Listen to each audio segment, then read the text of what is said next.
So I recently read The Doubt Factory. Well, by recently I mean it was more like 2 months ago, but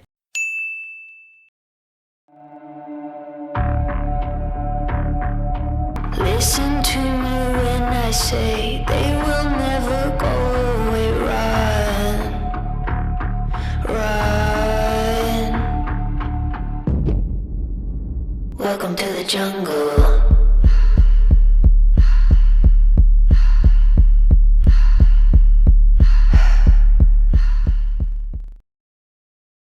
So The Doubt Factory is a book written by Paulo Bachila. I had recently purchased one of his books called Shipbreakers, and I remember reading the back of it and being really, really interested in it. So when I started The Doubt Factory, I actually had high hopes. I didn't realize that it was the same author at the time until I read like the first few chapters, and it initially had me pretty intrigued. So I was like looking up what other stuff this guy's written, and I found out he wrote Shipbreakers and Drowned Cities, which I've also been meaning to get that one because I heard really good things. I don't know if I'm going to be doing that anymore.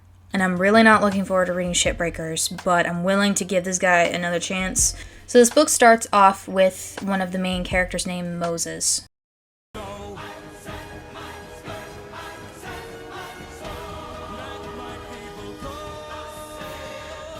Irony. And he's stalking our other main character, Alex. Anyway, he's like stalking her, powing around town, kind of like looking up to see what she's doing, and there's this beginning monologue of comparing her to living inside an aquarium or a fishbowl and not knowing what's going on outside of her own little world, but it's about to be shaken up, because he's gonna shake it up. It irks me. Moses is written to be a smart character, but he really isn't a smart character, if you get my drift. Writers, if you're going to write a smart character, especially if they're smarter than yourself, you need to do a little more research than, like, shit that happened and put it in there and have the character spout off what they're doing and spout off all of this information at once, because we really don't care.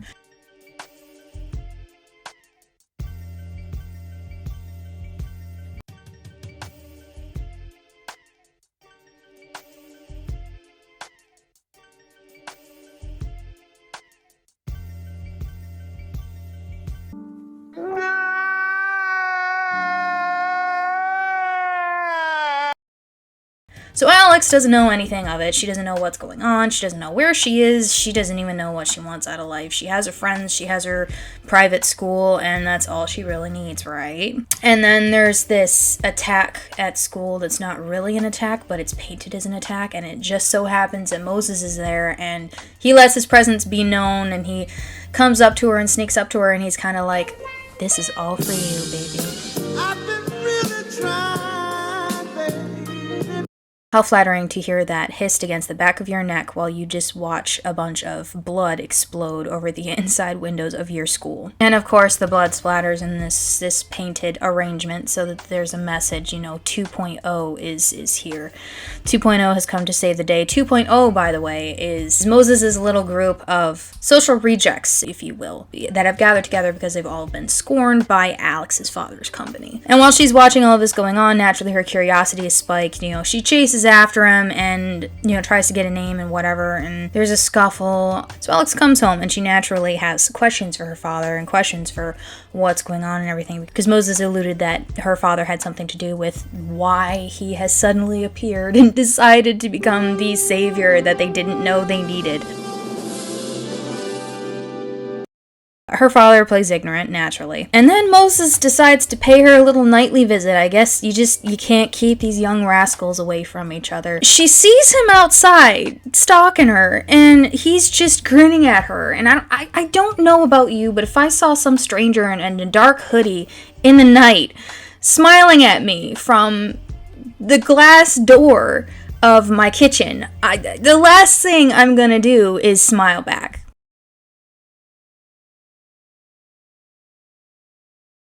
Why so serious? She did more than that, though. She actually let him in. She actually let this guy into her house after witnessing everything that happened at the school. She's an idiot. So Moses and her have a little chat and a little one-on-one, and she wants to know what's going on. He's not going to tell her because it's too early in the book to divulge that secret. So he just leaves. There was literally no point of him being there except to let her know that he's watching move she makes. Her father naturally hires a bodyguard because, she was attacked and she had let her father know that she was the one that Moses had talked to, and she's, close quarters with the guy. Her dad already had a scare with her brother because her brother had a habit of constantly disappearing. He's a rascal. He likes to run off and do his own thing, so he used the escapade at school to kind of just skip and ditch the rest of his classes.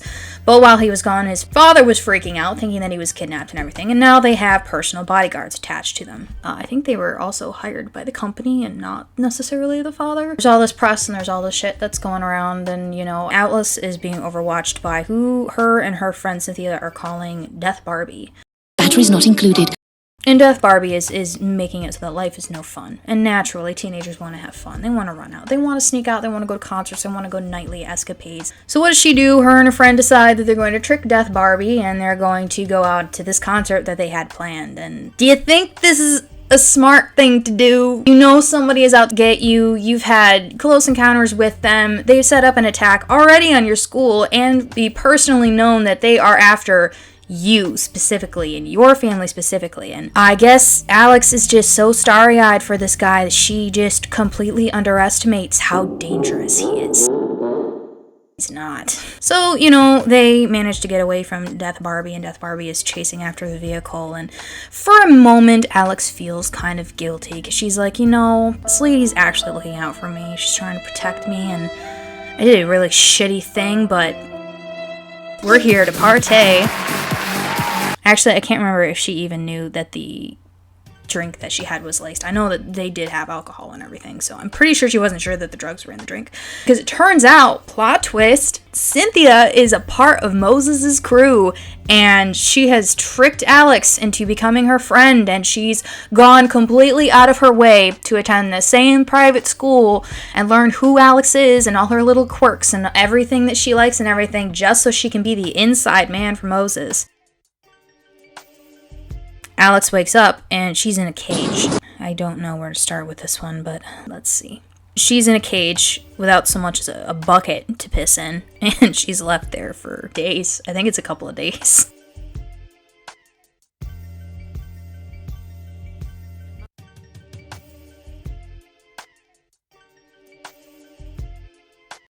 Are you fucking crazy? Huh? Moses comes back, days later, and Cynthia is also there, and Cynthia finally announces that this isn't right, and she's being treated like an animal. You live here. What did you think that cage was for? So Cynthia naturally scolds them and lets them know how barbaric this is. And Alex is let out. She's given a fresh change of clothes. She's told to go shower. Bad guys aren't really bad guys. They're not supposed to be the bad guys of the book, but they're deluded. Moses and Alex have a couple more bonding moments, and he lets her know that he has issues with her father because her father runs a business that is based solely around defending pharmaceutical companies and defending all these companies from the FDA to make sure that their products reach the shelves despite all of the dangerous side effects that they have. And this is where he kind of rambles off all the research that he supposedly did, but it's that stuff that's kind of like, a lot of these medications are actually deadly, and a lot of these medications can destroy a person's life, can destroy a person's body. This is not new to anybody. I mean, you watch any pharmaceutical commercial and they will smile on your face while in the background somebody announces that one of the side effects is death. I've heard of conspiracy theories, and I've heard of people that will express their own testimonies and personal statements about drugs, but the reasons that they don't really get to win in court is because they only have so much evidence, and with so much, a lot of that stuff is listed, and the doctor is supposed to go over this stuff and let you know of the risks, and that's why you don't just jump to taking all these random medications anyway. That's why a lot of them you have to go see a physician, is because they're going to know what other medications you're going to take, and they should be knowing, and they should be telling you what's going to interfere with what.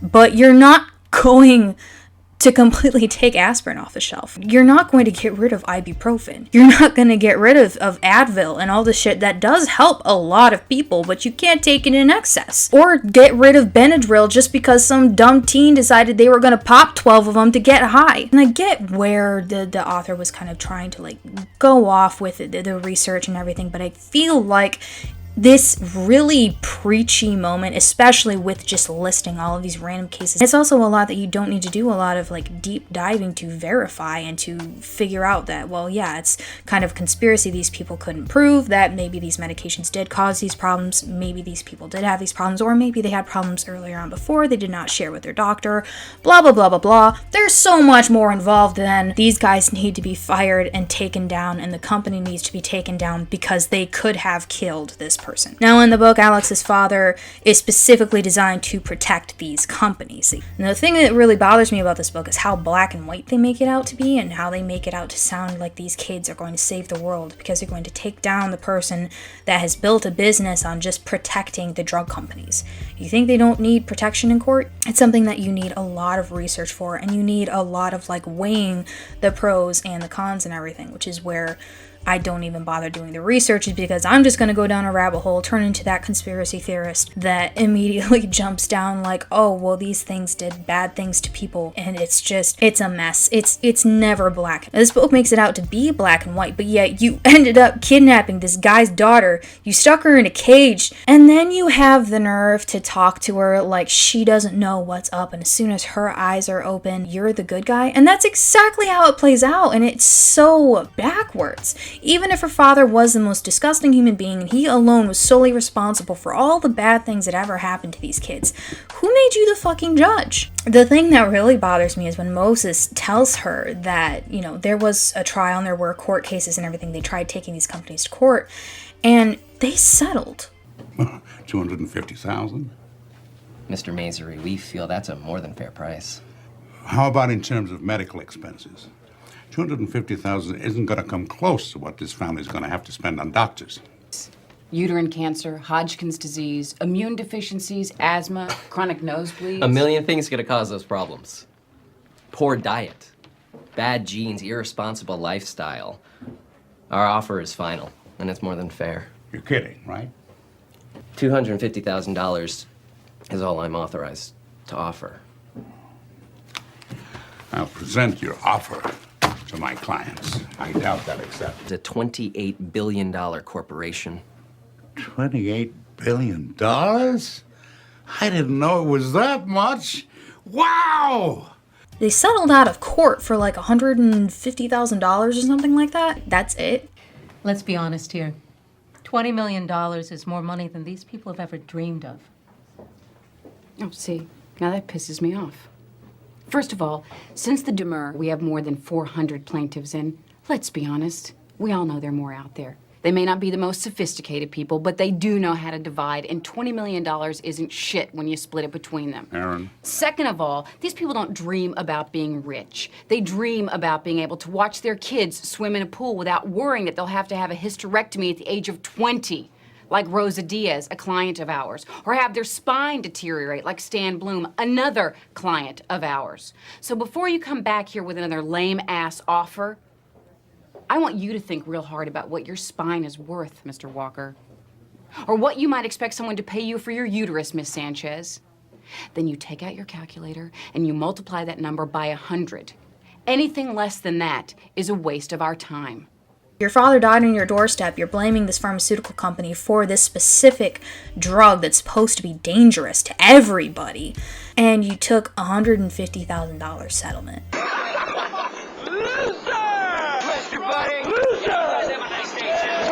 It's a slap in the face either way. The company is basically telling you, you know, your father's life is not worth more than this much. And you should have kind of been like, well, how can you put a price point on my father?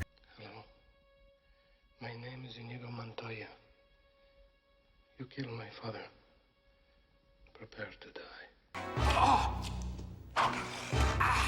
Hello! My name is Inigo Montoya. You killed my father. Prepare to die! No! Offer me money. Yes. Power to promise me that. All that I have and more. Please. Offer me everything I ask for. Anything you want. I want my father back, you son of a bitch. But if you were the kind of person that, from what Moses makes it out to be, that he's the justice seeker and he's going to bring justice to these companies and these people, And he turns around and he accepts $150,000 settlement. And you're justifying in the back of your head, like, no, I can use this because I'm going to buy all the costumes and all the Gucci and all the Venti that Cynthia needs to blend in with Alex's school so I can later kidnap her and hold her hostage to convince her to come around to our way of thinking so we can use her as a mole to get all the information from her father's computer. She does come around to seeing her on their way, but they end up letting her go because they want her to be that mole to carry the flash drive and get all the information from her father's computer. She does not. She goes to her father naturally and she lets him know what's up, and naturally they go to the spot that she was held to find it empty because of course they had the backup plan, and their backup plan was making another explosion of 2.0 is here and we're ready for you banner sprayed in blood and confetti against the back wall of the warehouse.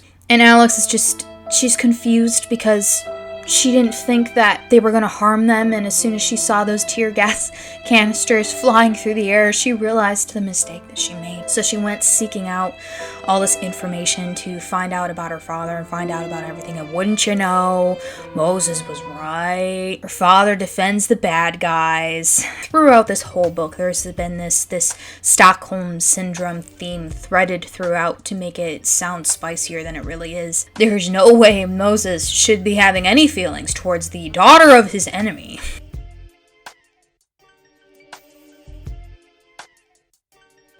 So Alex and him team up and, they get a few of the other guys together and they decide to take on the big baddies on their own. So the gas canisters are not explained what happened, and it kind of just skips over what happened. So we pick up where her father is cradling her body, thinking that she's dead. And they're loaded onto the ambulance. And the ambulance is driven by one of Moses' lackeys. And then we find out that they're not really dead, or they took a pill or something that made their heart stop. That cliche bullshit ending. Irony. So they looked dead, and they felt dead, but they weren't really dead. Oh no, this book was really boring. For what it's worth, it came off very, pompous. And I'm willing to give Shipbreakers a chance, but that's just because Shipbreakers sounds like it's going to be a really good book and another really interesting premise. But anyway, I'll see you guys in my next video. Welcome to the jungle.